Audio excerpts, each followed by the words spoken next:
Welcome everyone.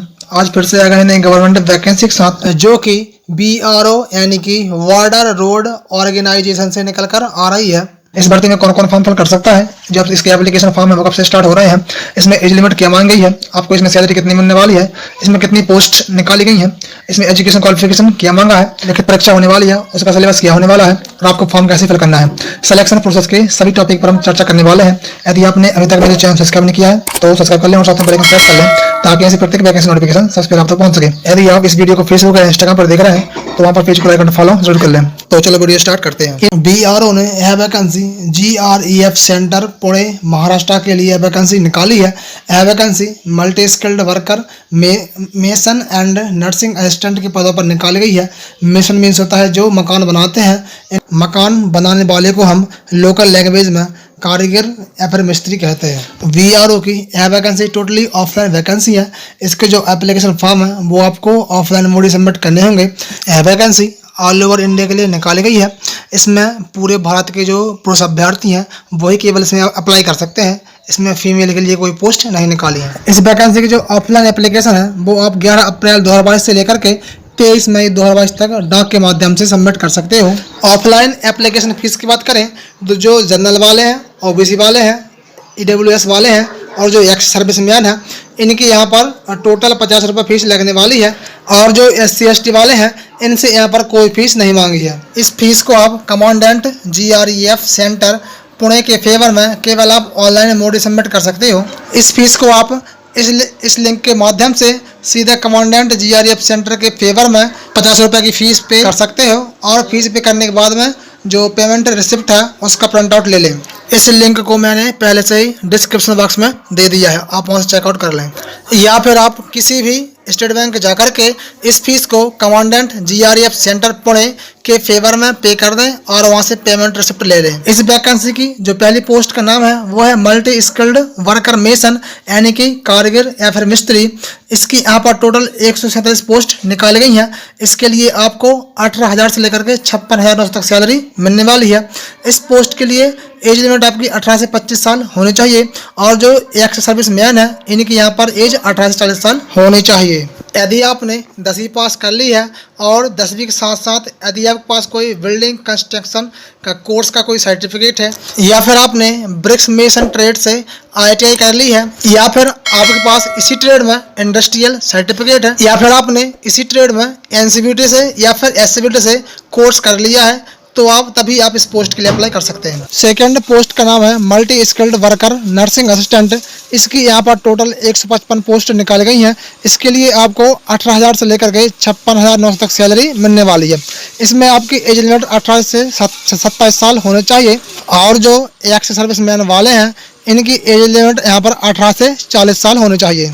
यदि आपने biology subject से 12वीं पास कर ली है और 12वीं के साथ में आपके पास लगभग 1 साल का नर्सिंग कोर्स का सर्टिफिकेट है या फिर आपके पास ANM यानी कि ऑक्सिलरी नर्सिंग मिडवाइफरी का सर्टिफिकेट है या फिर आपने नर्सिंग फील्ड में कोई हायर क्वालिफिकेशन कर लिया है या फिर आपने फार्मेसी कर ली है तभी आप इस पोस्ट के लिए अप्लाई कर सकते हो।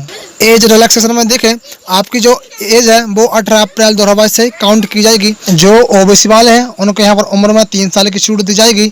जो SC ST वाले हैं उनको यहाँ पर उम्र में 5 साल की छूट दी जाएगी और जो जम्मू एंड कश्मीर के माइग्रेंट हैं यानी कि प्रवासी हैं उनको भी यहाँ पर उम्र में 5 साल की छूट दी जाएगी। और एक और बात ध्यान रखें, यदि जो SC ST वाले हैं, OBC वाले हैं, EWS वाले हैं, यदि ये अपनी कैटेगरी की पोस्ट को छोड़कर जनरल कैटेगरी की पोस्ट के लिए अप्लाई करते हैं तो इनको यहाँ पर एज में कोई एज रिलैक्सेशन नहीं दिया जाएगा। सिलेक्शन प्रोसेस की बात करें तो सिलेक्शन प्रोसेस की पहले स्टेज आपकी है फिजिकल। तो आपका यहाँ पर पहले फिजिकल होगा। फिजिकल में देखें जो दोनों पोस्ट हैं multi skilled worker mason and nursing assistant तो इनके लिए आपकी पहले 1600 मीटर यानी कि 1.6 किलोमीटर की रनिंग होने वाली है जिसको आपको 10 मिनट के अंदर कंप्लीट करना होगा। इस रनिंग में आपको कोई भी नंबर नहीं मिलने वाला है, चाहे आप इस रनिंग को कितने भी कम समय में कंप्लीट कर लें। इसके बाद हाइट, चेस्ट एंड वेट में देखें आपका जो भी राज्य है जिस रीजन में आता है यहाँ पर जो रीजन दिए हुए हैं और यहाँ पर रीजन के अंदर राज्य दिए गए हैं तो आपका जो भी राज्य है तो आप यहाँ से अपने राज्य के हिसाब से अपनी हाइट, चेस्ट, वेट चेक कर सकते हैं। मैं यहाँ पर सेंट्रल रीजन के लिए डिस्क्राइब कर देता हूँ। इस रीजन में Madhya Pradesh, Gujarat, Maharashtra, Dadar and Nagar Haveli, Daman and Diu and Chhattisgarh आता है।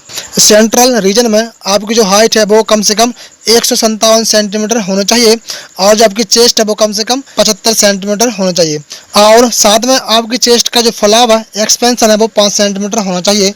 यदि आपकी चेस्ट 5 सेंटीमीटर नहीं फूलती है तो आपको यहाँ पर डिस्क्वालीफाई कर दिया जाएगा और आपका जो वजन है वो कम से कम 50 किलोग्राम होना चाहिए। ऑफिशियल नोटिफिकेशन में आपकी हाइट, चेस्ट, वेट को आप पेज नंबर 22-23 पर देख सकते हो। सिलेक्शन प्रोसेस की सेकंड स्टेज है स्किल टेस्ट या फिर ट्रेड टेस्ट। स्किल टेस्ट का जो सिलेबस है उसको आप पीडीएफ में पेज नंबर 20 पर जाकर रीड कर लें। सिलेक्शन प्रोसेस की थर्ड स्टेज है रिटन टेस्ट यानी कि लिखित परीक्षा।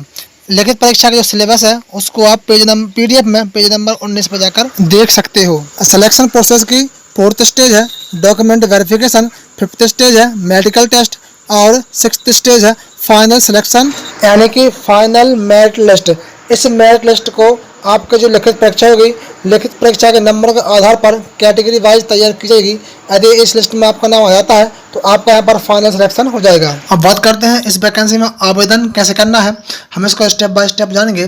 सबसे पहले आपको इस वैकेंसी की जो ऑफलाइन एप्लीकेशन है उसको डाउनलोड करके प्रिंट कर लेना है। एप्लीकेशन फॉर्म को डाउनलोड करने की लिंक मैंने पहले से ही डिस्क्रिप्शन बॉक्स में दे दी है, आप उस लिंक पर क्लिक करके इसको डाउनलोड करके प्रिंट कर लें। और इसके बाद आपको 2 एनवेलप खरीदना है यानी कि लिफाफे खरीदना है, एक बड़ा वाला लिफाफा और एक छोटा वाला, जिसमें आपका एडमिट कार्ड घर पर आएगा। स्टेप 1 में आपको इस वैकेंसी की जो ऑफलाइन एप्लीकेशन है उसको सावधानीपूर्वक भर लेना है। ध्यान रहे जो एप्लीकेशन फॉर्म का जो पीडीएफ है उसमें पेज नंबर 1 से लेकर के 4 तक आपका यह फॉर्म रहेगा और उसके नीचे वाले जो जितने पेज हैं वो सेंट्रल कास्ट सर्टिफिकेट के कैटेगरी वाइज फॉर्मेट दिए गए हैं।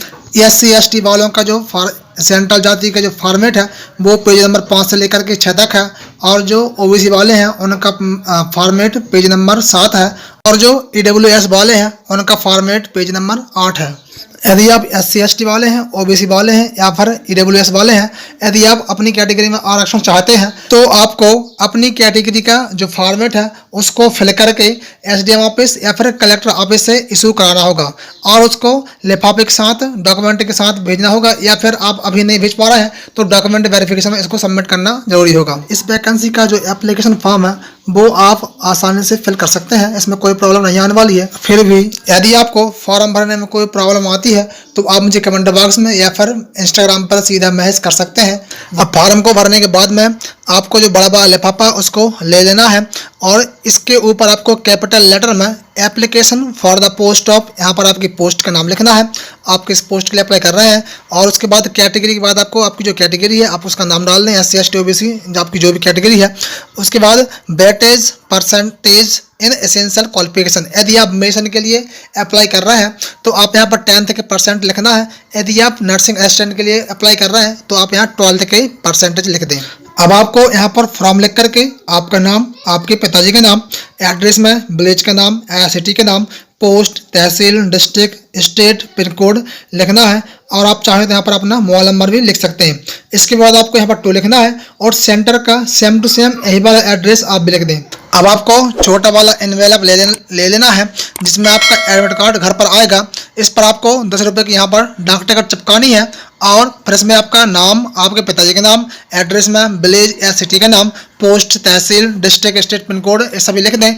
और अब इसमें मोबाइल नंबर और जिम्मेदारी लिखना जरूरी है क्योंकि जब आपका एडमिट कार्ड घर पर आएगा तब पोस्ट ऑफिस वाला आपसे इस नंबर पर संपर्क कर सके। तीसरे स्टेप में आपको जो आवश्यक डॉक्यूमेंट्स हैं प्रत्येक डॉक्यूमेंट की एक फोटोकॉपी करा के आपको रख लेनी है, जैसे एजुकेशन क्वालिफिकेशन सर्टिफिकेट की फोटोकॉपी, बर्थ सर्टिफिकेट की फोटोकॉपी, कास्ट सर्टिफिकेट यानी कि जाति प्रमाण पत्र की फोटोकॉपी, डोमिसाइल सर्टिफिकेट यानी कि स्थायी निवासी की photocopy, Aadhaar card, voter ID, PAN card इनमें से किसी एक की फोटोकॉपी, एक्सपीरियंस सर्टिफिकेट की फोटोकॉपी यदि हो तो, इनकम सर्टिफिकेट की फोटोकॉपी। यदि आपके पास NCC का सर्टिफिकेट है या फिर आपके पास स्पोर्ट्स का सर्टिफिकेट है तो आप इनकी फोटोकॉपी लगा सकते हैं। और आप जो एप्लीकेशन फॉर्म में 2 पासपोर्ट साइज फोटोग्राफ्स आपकी चिपकाने वाले हो, सेम टू सेम वैसे ही आपको 8 पासपोर्ट साइज फोटोग्राफ्स लिफाफे में रख करके सेंटर पर भेजना है। ध्यान रहे आपकी जो फोटोग्राफ्स है वो 3 महीने से ज्यादा पुरानी नहीं होनी चाहिए। आप सेंटर पर जितने भी डॉक्यूमेंट की फोटोकॉपी भेज रहे हो प्रत्येक फोटोकॉपी को अटैच करवाने के लिए आपके पास यहाँ पर दो ऑप्शन दिए गए हैं।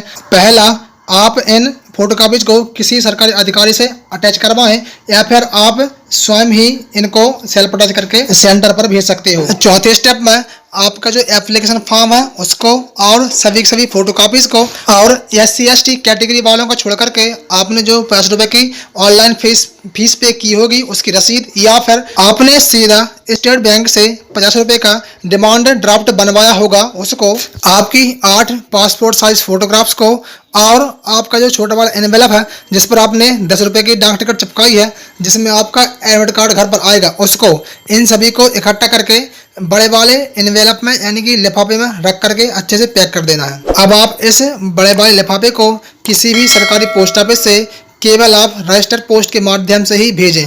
ध्यान रहे, स्पीड पोस्ट या फिर ऑर्डिनरी पोस्ट यानी कि सामान्य डाक के माध्यम से नहीं भेजना है, केवल आपको रजिस्टर्ड पोस्ट के माध्यम से ही भेजना है। आई होप आज की जो वैकेंसी थी इसकी जानकारी आपको मिल चुकी होगी। यदि आपको कोई डाउट है तो आप उसे कमेंट बॉक्स में कमेंट कर सकते हैं। और इस भर्ती की जो ऑफिशियल नोटिफिकेशन है उसकी लिंक मैंने डिस्क्रिप्शन में डाल दी है, आप उस लिंक पर क्लिक करके इसको डाउनलोड कर लें और फॉर्म फिल करने से पहले एक बार उस नोटिफिकेशन को जरूर पढ़ लें। यदि आज की वीडियो आपको पसंद आई तो वीडियो को लाइक करें और अपने दोस्तों के साथ शेयर जरूर कर लें। यदि आपने अभी तक मेरे चैनल सब्सक्राइब नहीं किया है तो सब्सक्राइब कर लें और साथ में बेल आइकन प्रेस कर लें ताकि ऐसी प्रत्येक वैकेंसी नोटिफिकेशन सबसे पहले आप तक पहुंच सके। यदि आप इस वीडियो को इंस्टाग्राम या फेसबुक पर देख रहे हैं तो वहाँ पर पेज को लाइक एंड फॉलो जरूर कर लें। Thank you for watching my video. मिलते हैं नेक्स्ट वीडियो में।